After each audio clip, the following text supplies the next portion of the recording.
Hi, welcome to my video on finding the rate of change. In the previous video, I gave you the equations and we did ddt.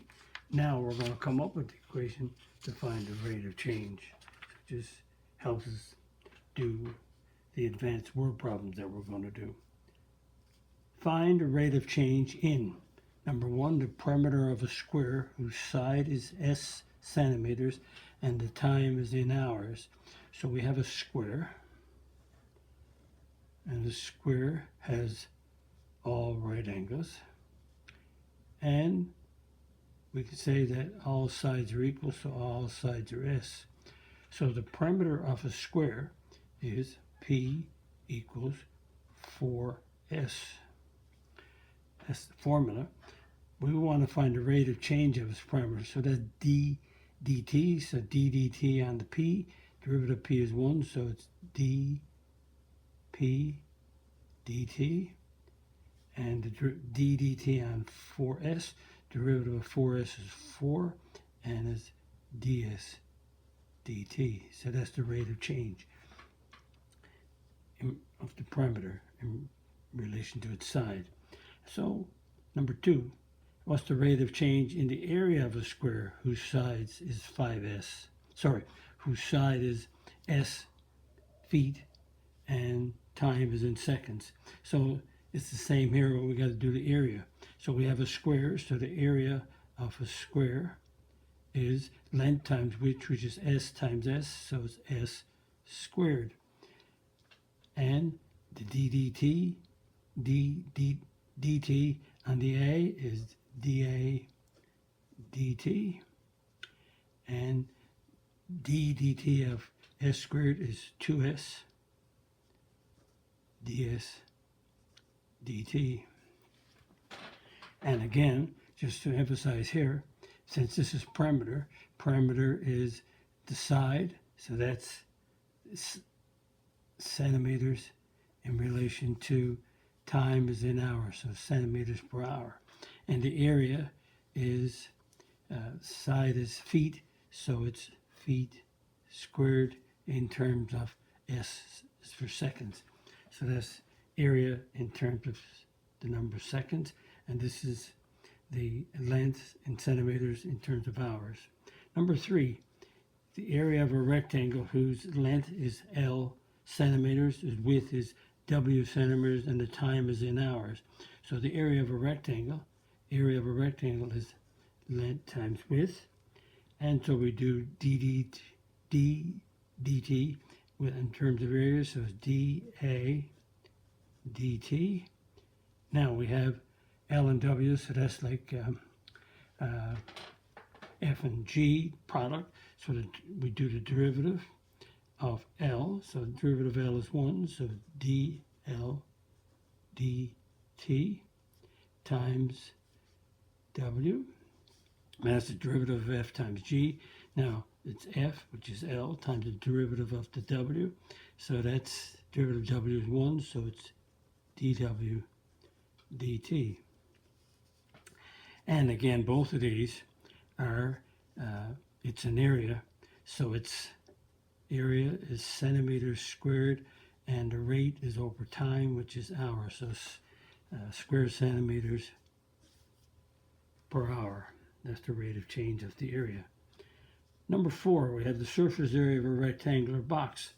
The length, the unit of length is meters, the time is in seconds. So we have the surface area. So the surface area of this box is, we'll say SA for surface area. The bottom, if we break this box up like this and do so the bottom of the box is a square and the top of the box is a square. So that's 2s squared. And this height, all the sides, all the edges on the bottom are SS and S. All the heights are H and H and H.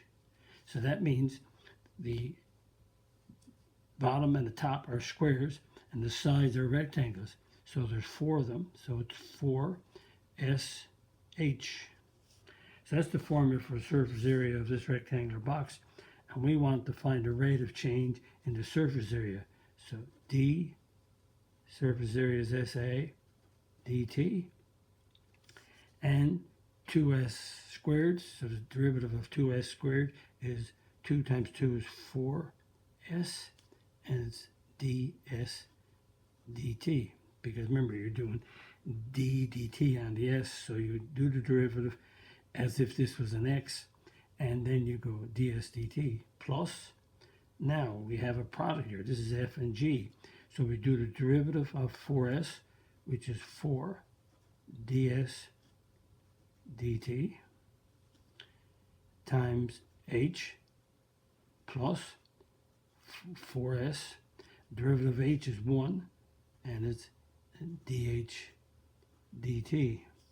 And so that, tidy that up, we got a 4s ds dt, and we have a 4h ds dt, and we have 4s dh dt.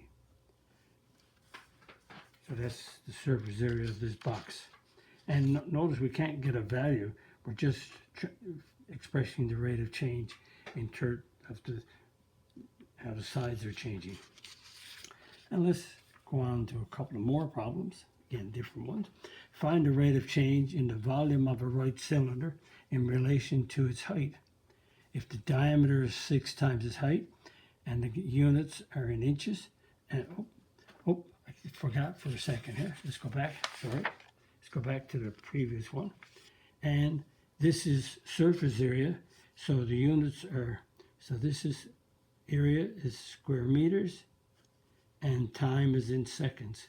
So that's for each one of these. So that's the rate of change in this, in the surface area. The surface area. Notice that this is side S, so that's meters. ds dt is meters per second. So when you multiply meters by meters, you get meters squared over the time S. Okay, let's go back. Now back to this problem, the volume of a right cylinder. So what I'd like to do is draw a right cylinder. Just to, so here's a right cylinder. A right cylinder is a right angle. And we have, right here, this is the radius. And we have, this is the height. So in relation to the volume of a right cylinder is the base area times the height. So the base area is a circle. And so the circle, the area of a circle is pi r squared, and the height. So that gives us a volume. And we got area, we got r squared times h, that gives a cubic. So that's the volume. Now the derivative, notice the derivative here is in terms of r and h, we do d dt and r and h, but we said here that the diameter is 6 times the height. And we have no diameter, but the diameter is twice the radius, so twice the radius is 6 times the height. That means we divide by 2, the radius is only 3 times the height. So the volume is the radius, we want the volume, the rate of change in the volume in terms of height, so the r squared, the r is replaced by 3h being squared. So that means the volume is, that's a 9h squared, so that's a 9 pi h cubed volume. Now we have the volume in terms of height. So d dt is dv dt. And this is a constant, so it's 9 pi. And the derivative of h cubed in terms of t, d dt, is the derivative is 3h squared, and it's dh dt. So that means the volume is 3 9s are 27 pi h squared dh dt.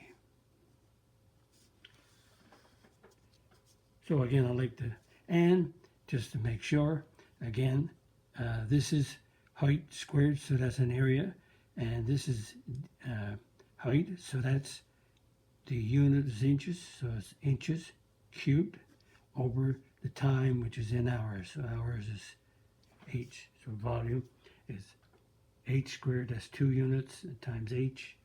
Height, so that's 3. It gives you volume. Number 6. Find the length of the hypotenuse in relation to its side x. The units in centimeters, the time is in seconds. So we have, this is a right triangle. So c squared is equal to a squared plus b squared, that's the Pythagorean.